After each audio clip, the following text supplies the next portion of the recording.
Good morning students. Class 8th chapter 3 history. ग्रामीण क्षेत्रों पर शासन चलाना। कंपनी दीवान बन गई। मुगल बादशाह ने 12 अगस्त 1765 को ईस्ट इंडिया कंपनी को बंगाल का दीवान घोषित किया। मुगल बादशाह ने 12 अगस्त 1765 को ईस्ट इंडिया जो कंपनी थी उसको बंगाल का दीवान घोषित किया था। इस बात की पूर्ण संभावना जताई जाती है कि यह घटना थी जो मुट्ठी भर अंग्रेजों और हिंदुस्तानियों की मौजूदगी में रॉबर्ट क्लाइव के तंबू में घटी होगी, किंतु दिए गए चित्र के अनुसार यह घटना एक भव्य समारोह में घटित हुई थी।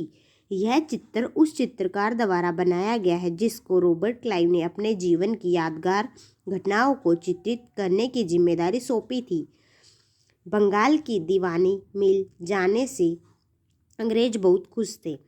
दीवान के तौर पर कंपनी ने अपने नियंत्रण वाले भूभाग की आर्थिक मामलों की बागडोर संभाली थी। अब उसे अपने क्षेत्र का शासन चलाने और आमदनी के जरिए व्यवस्थित करना था। इसके लिए उसे ऐसा रास्ता चुनना था जिससे कंपनी के बढ़ते खर्चों को पूरा करने के लिए भरपूर पैसा कमाया जा सके। व्यापारिक कंपनियों के होने के नाते उसे यह ध्यान भी रखना था कि वह अपनी ज़रूरत की चीज़ों की खरीद फरोख्त करती रहे। इसके साथ साथ कंपनी को यह भी महसूस होने लगा कि उसे सावधानी से आगे बढ़ना होगा। भारी ताकत होने के कारण से उसे उन लोगों को भी शांत रखना था जो गांव में शासन चला चुके थे और जिनके पास फिलहाल काफ़ी ताकत और सम्मान था।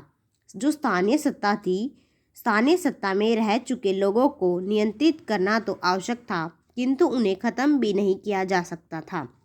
इस अध्याय में हम पढ़ेंगे कि कंपनी ने गांव देहात के क्षेत्रों को उपनिवेश में संसाधन जुटाए, कैसे लोगों के अधिकार तय किए और किस प्रकार माफिक फसलों की खेती कैसे कराए।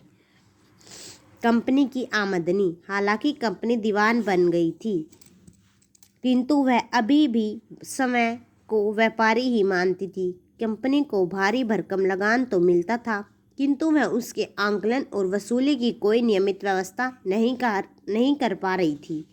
वह यही प्रयत्न कर रही थी कि वह ज़्यादा से ज़्यादा राजस्व प्राप्त कर सके और कम से कम दाम पर बढ़िया सूती और रेशमी कपड़ा खरीद सके। इसी कारण 5 साल के भीतर बंगाल में कंपनी द्वारा खरीदे जाने वाले वस्तुओं के भाव दोगुने हो गए। 1865 से पहले कंपनी ब्रिटेन से सोने और चांदी का आयात करके इनके बदले सामान खरीदती थी, किंतु अब वह बंगाल में एकत्रित होने वाले पैसों से ही निर्यात की वस्तुएं खरीदने लगी।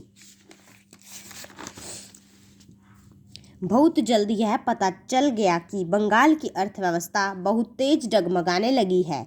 बहुत कम कीमत मिलने के कारण कारीगर गांव छोड़कर भाग रहे थे। किसानों के पास अपना लगान चुकाना मुश्किल हो रहा था और जो कारीगर थे उनका उत्पादन भी घट रहा था और खेती चौपट होने की कगार पर थी। 1770 में बंगाल के अकाल में 1 करोड़ लोगों की मौत हुई, जिससे वहाँ की लगभग 1/3 आबादी थी वो समाप्त हो गई। खेतों में सुधार की जरूरत। यदि अर्थव्यवस्था संकट के घेरे में थी तो क्या कंपनी अपनी राजस्व आय के बारे में निश्चित रह सकती थी?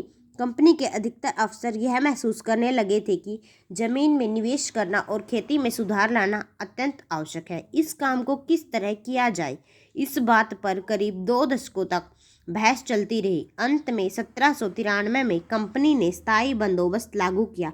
इस बंदोबस्त की शर्तों के मुताबिक राजाओं और तालुकदारों को जमींदारों के रूप में मान्यता दी गई।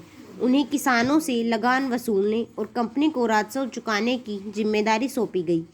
उसकी तरह चुकाई जाने वाली राशि भी स्थायी रूप से तय कर दी गई थी, जिसका अर्थ है भविष्य में कभी भी इसे आगे बढ़ाया जाना था। अंग्रेजों ने सोचा कि ऐसा करने से उन्हें नियमित रूप से राजस्व मिलता रहेगा और जमींदारों को जमीन में सुधार करने के लिए खर्च करने की प्रेरणा मिलेगी। उन्हें ऐसा लगता था कि राज्य की ओर से राजस्व की मांग में इजाफा होने लगा नहीं था, जिसके कारण जमींदार बढ़ते उत्पादन से लाभ कमाएंगे। Thank you.